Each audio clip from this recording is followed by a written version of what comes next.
me here today, and he'll run through the numbers, including some guidance for FY-15. I'll then cover off our progress on addressing the funding gap we face, as well as what's happening with the regulatory processes generally. At an operational level, Chorus again delivered a solid performance in FY-14. The fine-tuning of the business that we undertook in FY-13 has stepped up several gears as we seek to deliver a sustainable operating model in the context of regulated price cuts. So we believe EBITDA of $649 million and net profit after tax of $148 million is a good result in the circumstances. Revenues of $1,058 million were flat compared to revenue in FY13, despite a very slight decline in total fixed line connections. Our two largest programs of work, in less than 3 years, the UFB and RBI rollouts are ahead of schedule and have brought 425,000 end users within reach of better broadband. Behind the scenes, we've also completed some significant IT programs, reduced our use of legacy platforms with a new desktop environment, information management, and enterprise resource planning systems. We also have a new fibre fulfilment system. Our people have been working in high gear to support New Zealand's broadband aspirations and our customers. And the fact that we've been recognised as an Australasian Best Employer for the third year in a row speaks to their commitment to the challenge. So it's been a busy year, and then there were our regulatory challenges to deal with as well. Fixed line connections continue to be largely stable, reducing by just 3,000 connections during the year, despite some of the ongoing RSP cleanup of legacy connections. The caveat to this is that the baseband demand is inflated by the end users who have transferred to fibre but still need a copper line for voice services. These end users, whilst restricted to one RSP, are growing in number, and it's just a matter of time before they will switch off the copper, at which point we'll see a corresponding drop in lines. At an overall level, the shift from baseband copper to naked lines and fibre products continued during the year. Fibre now accounts for 2% of our connections, whilst naked lines are at about 7%. Broadband connections on copper and fibre grew by 51,000. VDSL and naked VDSL connections accounted for most of the growth, reflecting in VDSL availability across about 60% of lines. Fibre broadband connections also increased in line with the expansion of the UFB footprint. This means end users on high-speed broadband connections over VDSL or fibre now represent around 8% of overall connections, compared to 1% at the start of the period. Of our 42,000 fibre connections nationwide, there were 27,000 connections within our UFB deployed footprint. Mass market fibre connections increased from 8,000 to around 31,000 during the year, and about 22% of residential end users are now on the higher speed 100 megabits per second plan. In July, we introduced a new 100 megabit per second product that starts at $40, with the aim of increasing that as a standard entry-level fibre product and increasing fibre revenue per unit. We've seen some movement between product types, as well as some legacy cleanup in our dark fibre and enterprise-grade categories, but that's been offset by higher business demand for high-speed network service connections. As we indicated back in May, UFB uptake varies widely from city to city. Palmerston North leads our areas with just under 10% uptake relative to the number of end users within reach. At the other end of the scale, Taupo and Kapiti had less than 1%.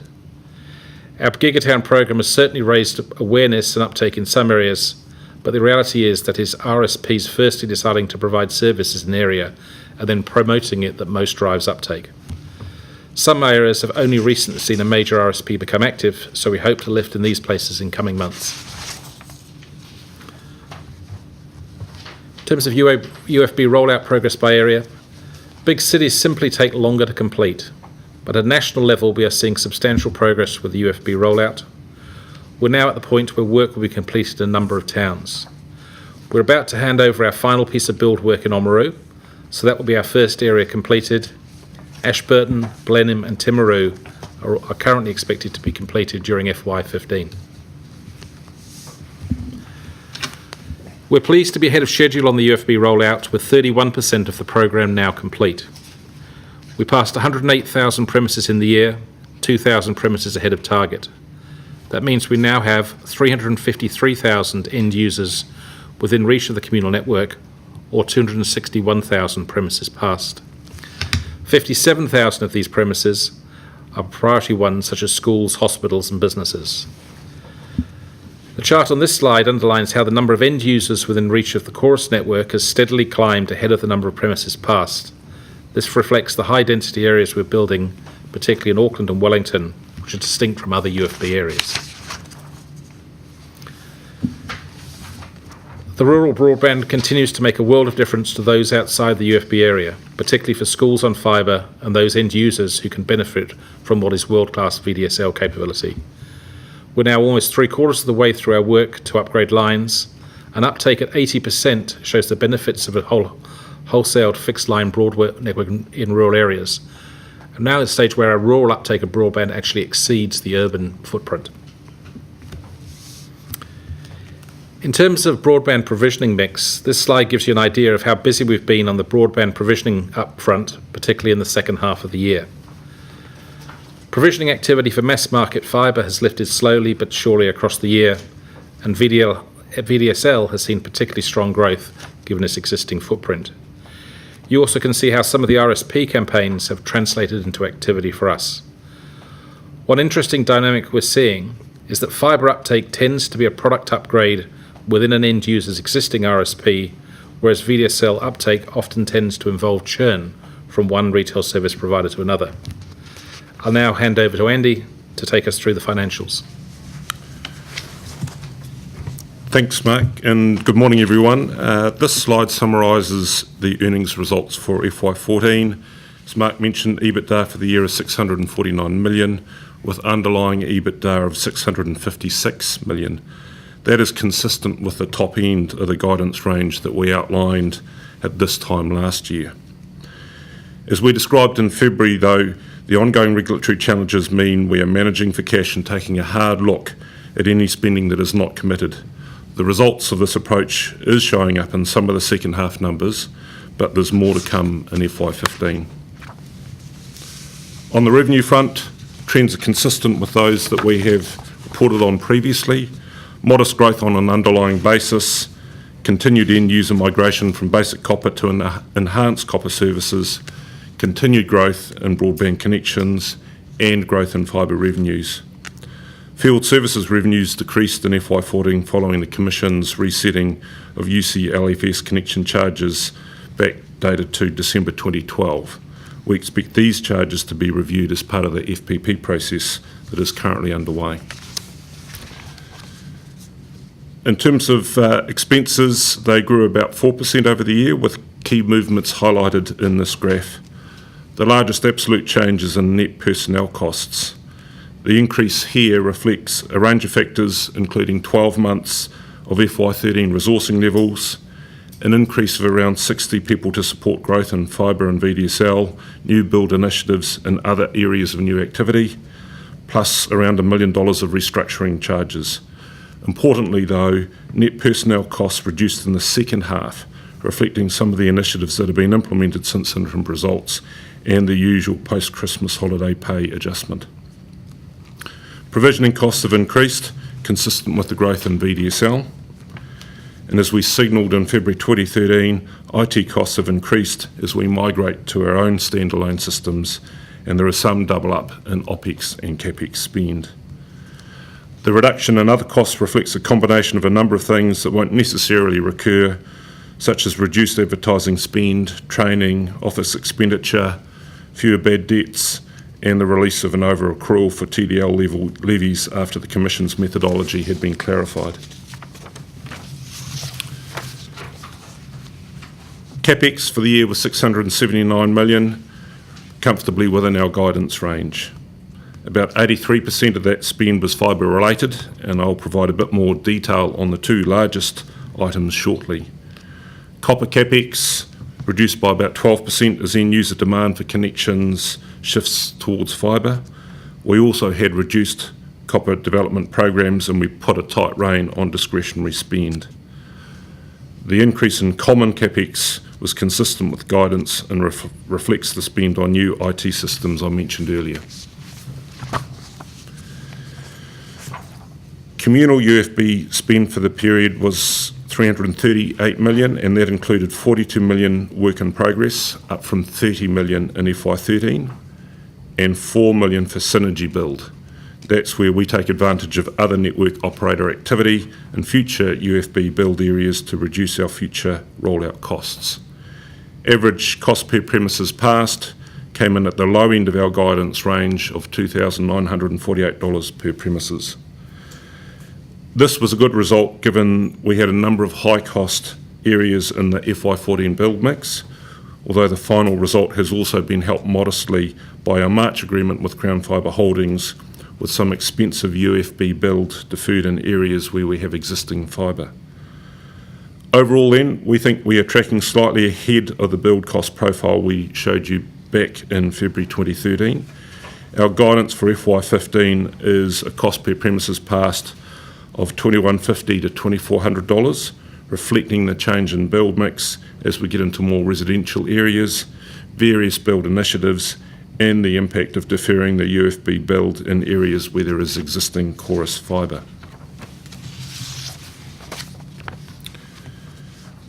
With the growing UFB footprint and RSPs more actively involved in promoting fibre, UFB connection capex is becoming increasingly material. At the time of demerger, the total program view of the long-run average cost of providing a standard connection to a customer was estimated to be in the range of $900 to $1,100 real.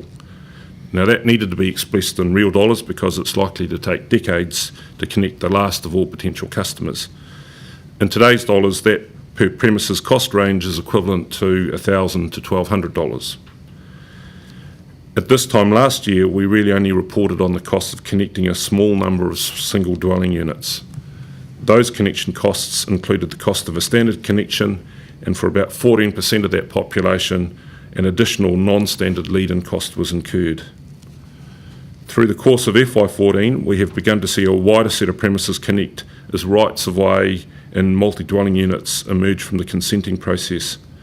The build for those types of premises usually has an upfront or backbone element in addition to the end-user connection, as we explained at our Investor Day. And that upfront backbone cost effectively represents non-standard spend under our contract and or brought forward standard connection capex that will be averaged against future connections. We've explained the status of our non-standard connections under our contract on a number of previous occasions. So for the first time in FY-14, we are seeing a more representative mix of connection capex. In future, gross UFB connection capex in any 1 year will be a mix of standard connection capex, connecting individual end users, standard connection capex that forms part of the backbone build, and the non-standard capex that I mentioned earlier. The total standard connection capex spend is still expected to lie within the total program view that we set out at demerger. In FY-14, total UFB connection capex was $74 million, with $9 million of that on Layer 2 and $4 million for Crown-funded schools wiring. We connected around 21,000 end users in UFB areas. As a bit of a reality check though, that's still only around 2% of the potential end users we will be able to address by the time we've completed build in 2020. Single dwelling unit connections, which includes the individual connection to apartments and multi-dwelling units or homes along rights of way, cost $40 million. A portion of that spend is non-standard. Backbone work represented about $21 million of UFB connection capex in FY-14, and again a portion of that spend will be non-standard in nature. Over the next couple of slides, I will provide a bit more detail on the connections and backbone build items that I've just mentioned. In FY-14, the standard cost of connecting a single dwelling unit or a single premise in an MDU or right-of-way was $1,680, excluding Layer 2 costs. And similarly to FY-13, about 14% of that group involved a non-standard element.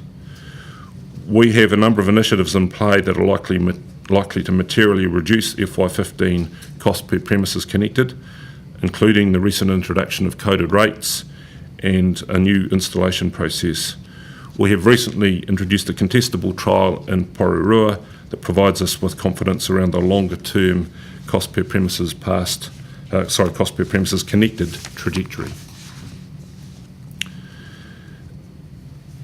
As I mentioned earlier, we are now building what we call a backbone network, either vertically inside buildings or horizontally along rights of way. Most of that build is in Wellington or Auckland. These connections also often take time to obtain the necessary consents.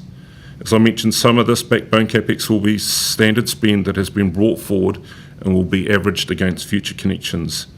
Some of it is also non-standard under our UFB contract, so it can be allocated against Chorus's NSI fund, or it may be claimed against the building owner, the retail service provider, or potentially the end user.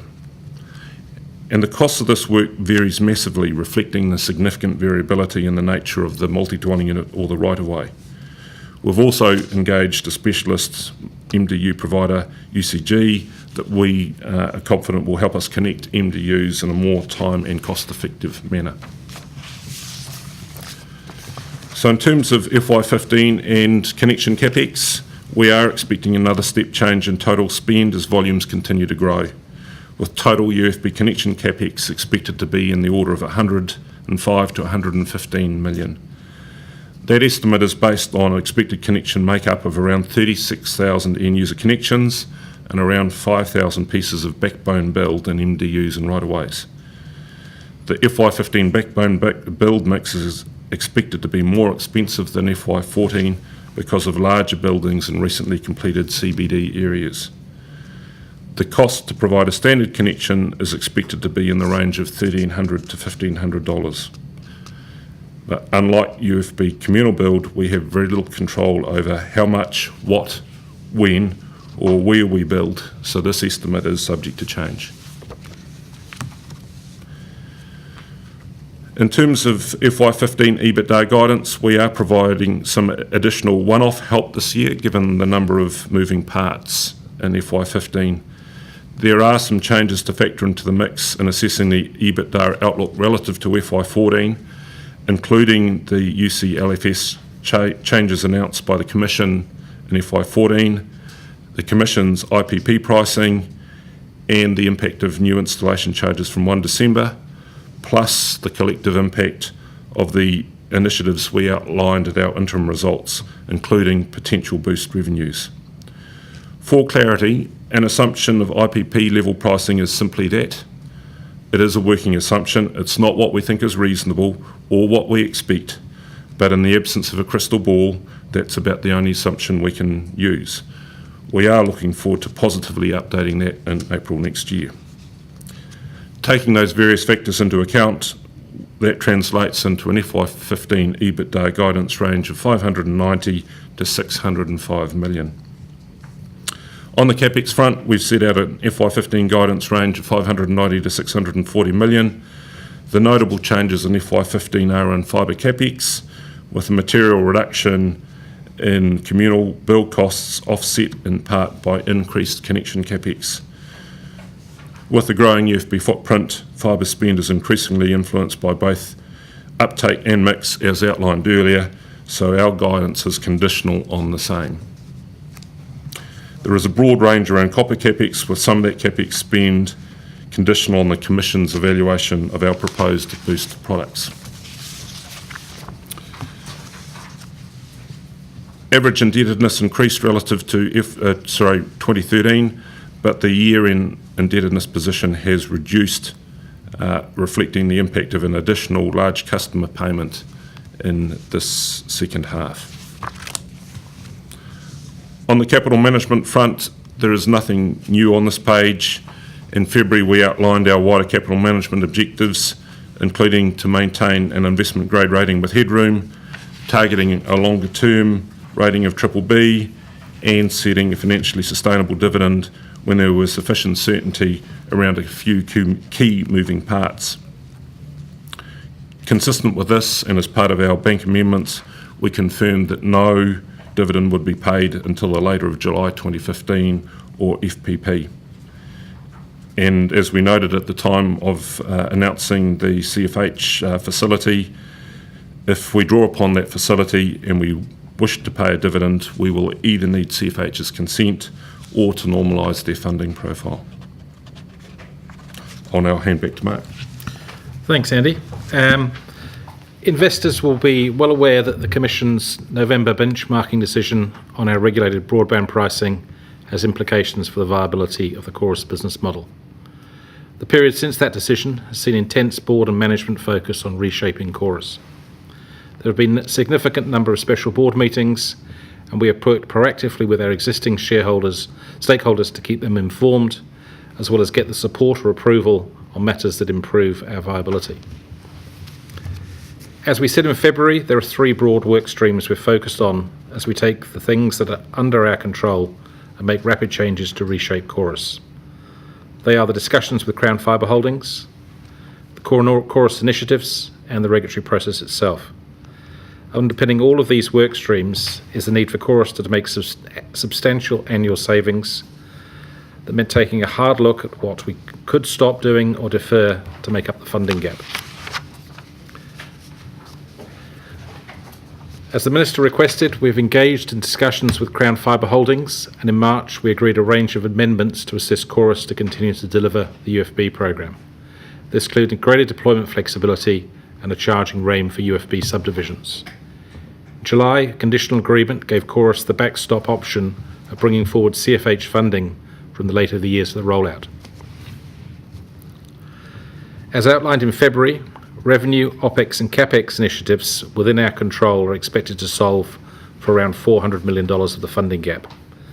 A new business plan for FY-15 was approved in June, consistent with these initiatives. The steps we've taken to date include repricing a number of existing commercial services, proposing new commercial broadband products, reducing resource levels in support areas, and reducing employee short-term incentives for the FY-15 year by 50%. Discretionary activities include growth-related CAPEX and proactive maintenance have also been reduced. A fundamental review of our service company relationships is also underway. In July, we also announced that we'd secured important amendments to our committed bank facilities to provide increased covenant levels and extend the November 2015 facility maturity to July 2016. The Commerce Commission's pricing review is our key focus because it will ultimately determine whether or not a fair return on investment can be achieved for the investment in the network. This process continues to be a significant diversion for the business because of the complexity involved and the level of detail required to respond to requests for information. Unfortunately, the Commission's schedule to conclude its review has already extended out from December 2014 to April 2015. This prolonged uncertainty means that the execution on our other business initiatives has become all the more important, given that we were receiving significantly less broadband revenue from 1 December. The Commission released its preliminary views on its modelling approach in July, and we and our international experts are engaged further in informing this process.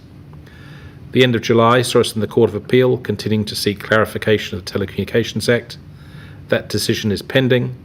The timing for other regulatory reviews for the TSO and wider regulatory framework continues to remain unclear. As we said before, today's framework is flawed and yet to be joined up with the overriding policy objective of a transition to fibre. We noted a recent letter from the Australian Minister for Communications to the ACCC, where he highlighted this point with reference to New Zealand. The Commission's final pricing principle process is an entirely new and very different process from the prior benchmarking phase. Its legislative aim is to identify prices that reflect the cost to efficiently deliver regulated services here in New Zealand, as well as encourage further investment. That's why we believe it's important that the modelling for the hypothetical network entrant reflects the realities of building and operating a network in New Zealand. This is consistent with the approach taken by regulators around the world. For Chorus and New Zealand, those network realities include the limitations imposed by the terrain in New Zealand, providing products that deliver services RSPs need and end users expect to receive, the constraints, council bylaws, the Resource Management Act, and the commercial access place on network architectures, and the regulatory requirement on our services such as enabling RSPs to unbundle the network. We think recognition of that service requirement is fundamental to how prices are determined in New Zealand. While much of the cost of deployment will be similar whether a fibre or copper network is chosen, if a fibre network is being modelled, the Commission should cost in the functionality fixes a fibre network needs to deliver the same services end users use today and expect on our network. These include the capability for burglar alarms, pay TV services, medical alarms and FPOST, all things end users value highly on today's network, an approach consistent with international references to modelling the same functionality. Let's not forget that 6 years after the government announced that 75% of New Zealand would be served up by fibre by 2020, we still have some RSPs who have yet to make voice work on the fibre network. Not allowing for those costs would be like saying prices reflect the cost of a short airport runway suitable for an Airbus 380, even though the Boeing 777 requires a longer runway and is still widely used by most airlines. Another aspect of the TSLRIC reviews we are seeking clarity on is the role of fixed wireless. First and foremost, it can't be unbundled. It's a fundamental flaw if you're modelling for the unbundled service we're required to deliver, unless you're modelling multiple tower networks for multiple operators. It's why regulators overseas have either not modelled fixed wireless or they've kept it to very remote margins. Our closest neighbour, Australia, modelled it at 1% a few years ago, and the national broadband network is currently targeting about 3% fixed wireless in practice. But they are using satellite as a backstop, and that's because fixed wireless cannot deliver the 100% coverage in an area like a fixed line network can. Trees, hills, buildings all get in the way. And we've seen that NBN is modelling a 7% failure rate there. So theoretical tower coverage simply doesn't translate to reality, and it means extra towers and extra costs, as the NBN is discovering in Australia. I'd also note that New Zealand's terrain is far more challenging for wireless than the Australian. As the FPP calendar here indicates, there's plenty more reading to be done for all involved over the next year. This timetable, of course, is subject to change. We don't think, though, that delaying the review process is a poor outcome for everyone, especially given the decisions we are already having to make about network investment. It's also why we think backdating is a no-brainer. The stated aim of the copper regulatory changes in 2011 were largely to hold the status quo, notwithstanding structural separation. It was not about providing the opportunity for a windfall to retail service providers.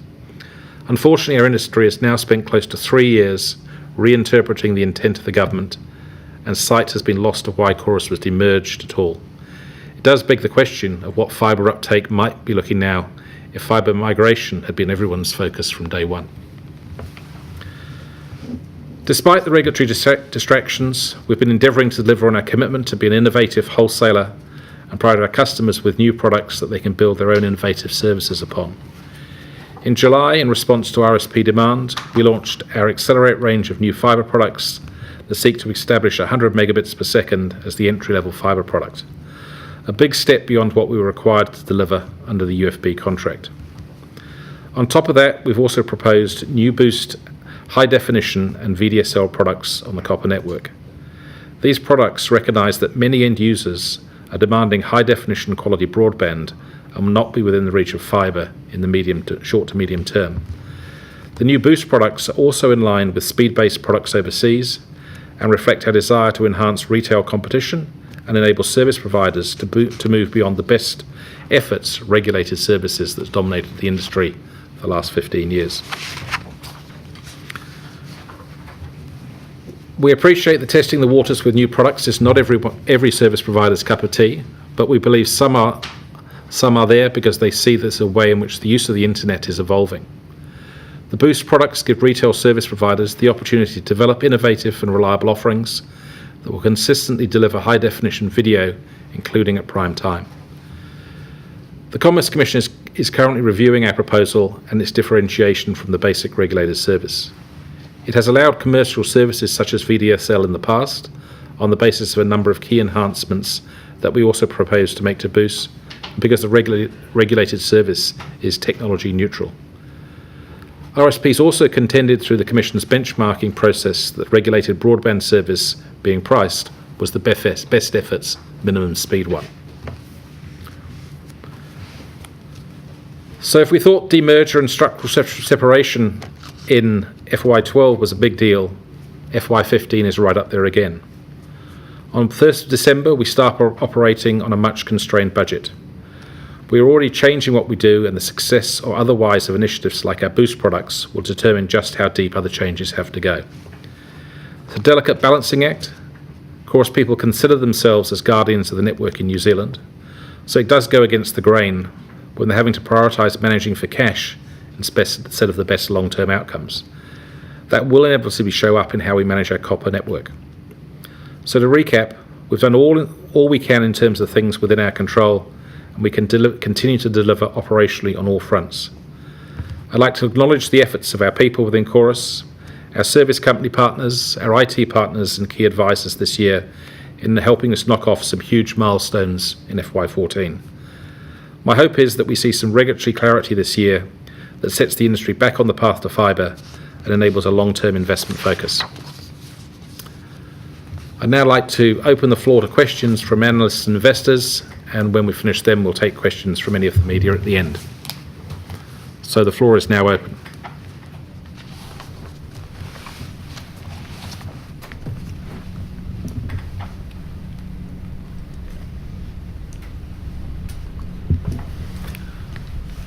So we'll just check whether the terrible silence is a question of the utter clarity, and Andy and I have given you all some technical problem.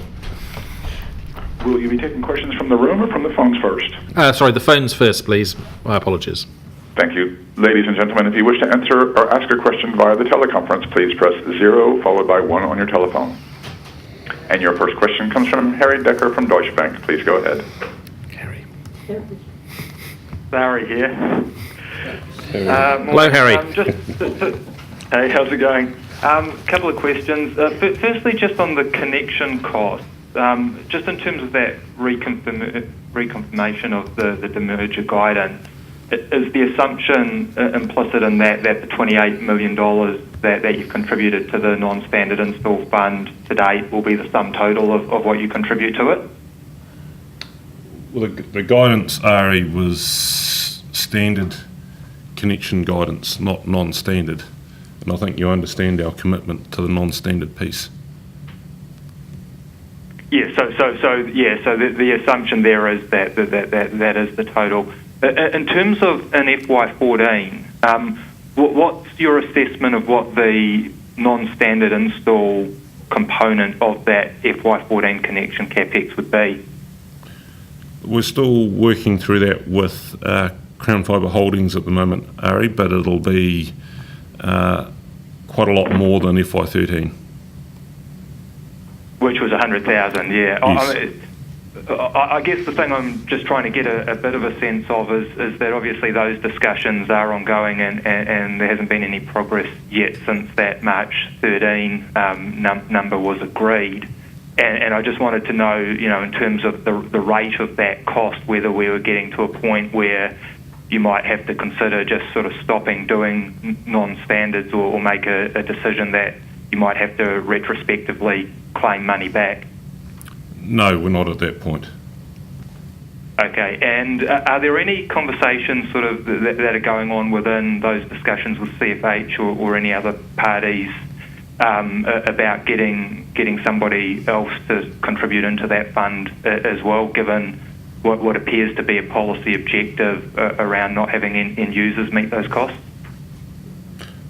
Not at this stage, Ari. I mean, I think we've still got sufficient headroom within that fund, but at some point in the longer term, that is something that will need to be addressed.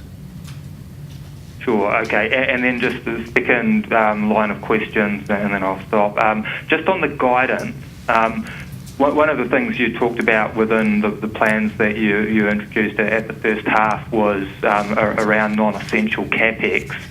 It looks like, and they sort of commented on within the copper capex, that you are putting some money aside in FY15 for the Boost products. Yes. Are there any other areas in the business where you are where you have stopped non-essential capex? And as far as the guidance is concerned, what sort of contribution is coming from boost revenues in that FY-15 guidance? Well, there's a few questions in there, Ari. So I think you understand the nature of the changes that we've described in terms of in terms of discretionary capex. So that does show up in some elements of copper, and it does show up in some elements of the fibre spend. Some of it also is a function of how we price those services. So we have repriced some of those services, so we're not yet sure the extent to which that is going to impact demand. And in terms of the boost revenues for FY15, I mean, you will need to make your own assessment in terms of uptake, Ari, but we did anticipate that we would see some additional revenues from 1 December, and you'll need to make an assessment of the level of uptake and the price premium that we achieve on those services. But there's both revenues and costs in addition to capex that are associated with the boost service. Sure, and then last question, just related to that guidance as well. Can you just sort of, in terms of orders of magnitude, give some sort of guidance around where operating costs might sit in FY15 versus the 409 million in 14 in terms of what you're assuming within that guidance range? Well, I'm not going to get into, I think we've provided probably quite a lot of guidance advice already, Ari, but I think you can expect that costs won't be growing at the same rate that you've seen this year. A number of those cost lines are subject to inflation, so we're pretty focused on trying to minimise that. Sure, okay, thank you. And your next question comes from the line of Ian Martin from CIMB. Please go ahead. Good morning. Hi there, guys. I just wanted to check. Hi.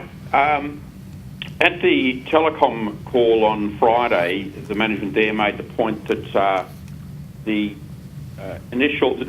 IPP price that's coming in on the 1st of December already started to factor into retail price plans, and obviously there's going to put some put the context of the FPP decision into quite a difficult environment if that price then changes, heads back over $40 or so. I just wonder what's how you see that playing out, and whether that structure of retail prices now comes into play in the NZCC's thinking about that final price principle.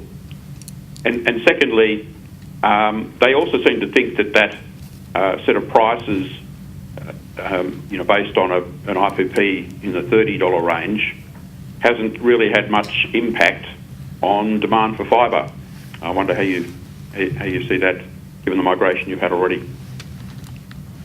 Well, I mean, look, I think everybody will have a different view on whether or not prices have been factored in, and we can't really comment on that because we're not in the retail business, but you'd expect people to talk their own book on these things. And there is reasonably fierce competition in broadband. I'd say that there's quite a big difference between the retail price for a broadband service and the wholesale input. So it's actually a bit hard to work out what would happen there. But I mean, the retail prices are a lot more than the $45 or so that we're charging for broadband as an input to that at the moment, and some of that's margin, and some of that takes into account the costs that they're providing. So I don't know which RSP has taken into account and which ones haven't. Obviously, Spark's given its position, but it's not really for us to argue about what retail service providers have done or intend to do. Okay, I know it's a difficult question given we're talking retail and your wholesale provider, so I'll leave it there. Thanks, Mark. Thank you. Your next question comes from the line of Christian Jowell from UBS. Please go ahead. Morning, how are you? Hey, Tristan. Just a couple of quick questions on CapEx, if I can. Just looking at slide 12, which is your RBI slide, I just wonder if you could give us some order of magnitude around the CapEx for that and how that will come off over the next year. So looking at that slide, I suppose it intimates you're probably going to spend $50 million this year, and then I would have thought it becomes 20 odd next, and then you finish that program. Is that fair? Yeah, well, I think you know what the total program is, Tristan, and it is tailing off. So I mean, the sort of trends you're talking about are broadly right. Okay, and then just a sort of a philosophical question. I mean, clearly you're making very good progress on the cost per premise passed. It's encouraging to see you reiterating guidance around the cost to connect. I guess the question I would have is, with some of these concessions Crown Fibre's given you, and with some of the productivity gains you're making, where do you think you're going to land in that 1.7 to 1.9, program range? It would feel to me like, at some point soon you should be able to say with some confidence you're heading, towards the lower end of that, or something along those lines. Is that how you're sort of philosophically thinking? I think as soon as we think we're heading to anything other than within that guidance range, we'll let you know, Tristan. But it's been a pretty, the effort the team's got to get the cost per premises passed down to the bottom end of guidance for this year and give a slight reset for next year's an extreme effort. I think we're into fine tuning it to try and get it a bit lower, and a lot of it will be on the mix of aerial assumptions that we've got in there, which is a big play in terms of the go forward. But I think our view now is that it's turning the same laser-like attention to the cost per premise connected that we've done on the cost per premise pass, because that's the big upfront cost with more variability in it that we need to get on top of. Okay, yeah, I mean the progress looks good, and then just finally, I guess in the guidance and the operating guidance, you'd previously said that the internal work stream was going to save you $5 or $10 million of OPEX in this coming year. Is that still true? And then you've also sort of said, I think that by 16 you're expecting 20 to 30 will be that run rate. Are you banking sort of that guidance that thinking into your guidance? Yes, it's our views are consistent with what we described in February, Tristan. So Mark's mentioned the 400 million. So I think we are still on track for that same plan. Okay, great. Hey, thanks very much, guys. Appreciate it. And your next question comes from the line of Blair Gulpin from Forsyth Bar. Please go ahead. Hi guys, and I think most of my questions have been covered off. Just one question though, Mark, in terms of the regional impact of non-chorus UFB areas, so Northland or Christchurch, have you seen much impact on your actual customer numbers down there? Not a lot of impact. I think when we look at those regions, we'd still say we're probably holding in terms of number of lines and number of broadband connections, but the growth in those markets seems to be, in terms of overall growth, that seems to be taken up by other people. It's not. We don't get much in the way of data by those regions in terms of publicly held information. Of course, we do still get the benefit of the dual copper fibre lines for quite a lot of customers in those areas as well. So it's a bit disguised, and I think there's slightly different dynamics going on in the three different areas. Northland has completed its fibre build. I think Ultrafast Fibre's had a really good year, and I'm less familiar with what's going on in Christchurch. But I understand from the talk around the industry that there's good demand across the country, but I don't know the specifics. Yep. Okay, thank you. And your next question comes from the line of Samir Chopra from Merrill Lynch. Please go ahead. Morning. Look, very strong fixed line connections at 1.781. I was just wondering, there still doesn't look like there's much activity going on from folks that are rolling out or overbuilding in places like Whangarei. Mark, could you just give us a view on what's going on in those markets? I think I just did, to the extent I was there. I think it was Blair answering Blair's question, Samir. I think you've seen there's some announcements for more retail service providers selling in those areas, but there's a bit of you sort of have to wait till the annual reports for the three other operators to get the detail in terms of how well they're doing. And as I said, with us still providing copper lines for quite a lot for some retail service providers, the impact has been disguised from us. That copper, that level of sort of copper disguise, as you put it, my read was at somewhere around 10 to 15,000 lines. Is that kind of the ballpark? And there's 10 to 15,000 copper lines. Look, you wouldn't that also have fibre. I think that would be a reasonable assumption. Great. Thanks so much. And your next question comes from the line of Paul Branker from JP Morgan. Please go ahead. Oh, morning, guys.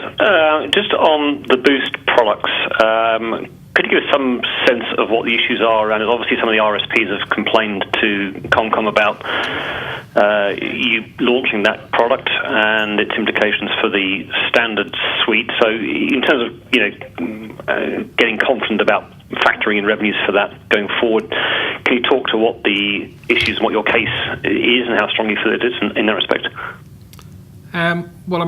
We think that the standard terms determination, which is the specification for what that product is at a very, very low sort of best efforts thing, which I guess would probably give an end user experience something a bit better than dial-up.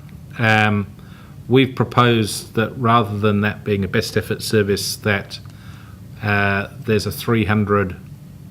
Let's make sure I get these numbers. 300 kilobits per second there, so that we actually provide a completely tight definition of that service and make it a service commitment one. That's something like 8 times as fast as what it's defined out in terms of the regulatory thing, so it's massively above there. And then we're talking about the Boost products at being magnitudes of sort of 12 to 30 times faster than the regulated product in terms of throughput. So that's at a spirit where you can sort of guarantee high definition video content on TV screens, or in the case of the VDSL, multiple TV screens in the same house. So we think this is a great opportunity to move to committed performance rates for the internet in New Zealand and move it away from being a best service. Now, you can't do that on every single line, but you can, not charge people for services they're not experiencing, which is what our intention is. The investments we've made in managing the network allow us to, with some confidence, tell people what performance you could expect at each house. So I think the arguments of others would go against, well, there's just one service and everything on copper needs to be bundled into that. That's not a precedent that the Commerce Commission's previously had. And then some people are sort of arguing differently now to how they'd argued in terms of the benchmarking process, that the service that regulated is not the minimum speed best spec one, but that's sort of understandable. People would do that. Look, we're talking to a lot of retail service providers, and you can't say they've generically all think the same thing. Some people are much more enthusiastic about it than others, and you've seen from public submissions who the ones who are unenthusiastic about it are. We think, anyway, that it's a real opportunity to give people a lot of choice and allow people to innovate off the top of it. I think always foreseen that the benefits of structural separation were that you can have innovation at both the wholesale level and the retail level, and this is just innovation at the wholesale level playing out. But that is a new experience for New Zealand, so it'll take us a bit of time to all get used to it. Thank you. One other quick question, actually. Just on the initiatives you announced at the interim result, you talked to an OPEX run rate saving, which you thought by FY-15 would be running at 5 to 10 million before going to the kind of 20 to 30 range that you're ultimately aiming for. Is that still something you're on track for in FY-15, do you think? Yes, it is. Yep. Right, thank you. And your next question comes from the line of Greg Main from First NZ Capital. Please go ahead.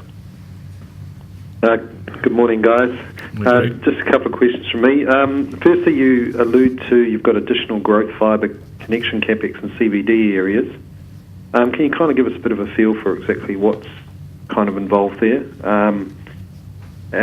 Secondly, fibre products and systems. I mean, we kind of probably assume that there was a bit of an increase in that capex line item as you developed the new products, etc., and then it will come back. Can you give us a bit of a feel for how you see that profile going? And then also maybe similar with regard to information technology, an update of where you expect that capex profile to be over the next few years? Can you do that? Thank you. Right. Thanks, Greg. I'll have a go at that. So in terms of your growth fibre capex, in those areas where we have deferred UFB build, where we have existing chorus fibre, so that we're talking some CBD areas, so some of that growth fibre capex will be funding fibre connections, so there won't be a standard UFB connection. The fibre won't necessarily be directly outside the building. We may have to track further down the road. So some of that, where we've benefited in terms of reduced cost per premises passed, the part of the trade-off is increased connection capex, so they tend to be more expensive fibre connections. In terms of fibre products and systems, yes, there is some spend in there, but there is more spend ongoing in terms of systems and potentially products. So I don't think you should expect that to fall away in the near term. And in terms of the IT spend, we did talk about 50 to 100 million of incremental OPEX and CAPEX spend in February last year over and above existing run rates, and that is still our view. So I don't have anything additionally to give you, Greg, to that February view. But we are still we are still spending money on new systems as we continue to separate from Telecom Now Spark. And sorry, can you just give us just a reminder of what the key dates were there? Wasn't there something like 3 years from separation? Or? Yeah, and I think we talked about it there. The key dates and the committed dates were really around getting off Telecom's financial systems, Telecom's email systems, Telecom's information management systems, and we've stood up our own instances over there, completely separate from Spark. In our own data centres there, so that's a big step on getting all those key, corporate systems off there. Largely, what you see on the rest of the thing is that we'll continue to share or utilise their copper-based systems there, but we're in the fibre world. We're standing up our own there, so it's skewing all the investment to our own systems on new things, but for those legacy products and services, continuing to use their systems whilst we can. Okay, thank you. But I think all our commitments. And there are no further. I think all our commitments in that regard are now finished. And there are no further questions coming through from the audio conference at this time, so I'd now like to hand the conference back to today's presenters. Please continue, Sinoan. Okay. Is there any questions in the room? Thank you.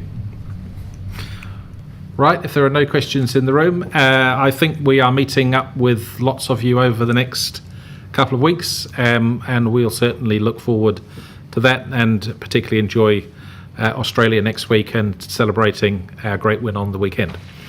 Thanks very much, everybody.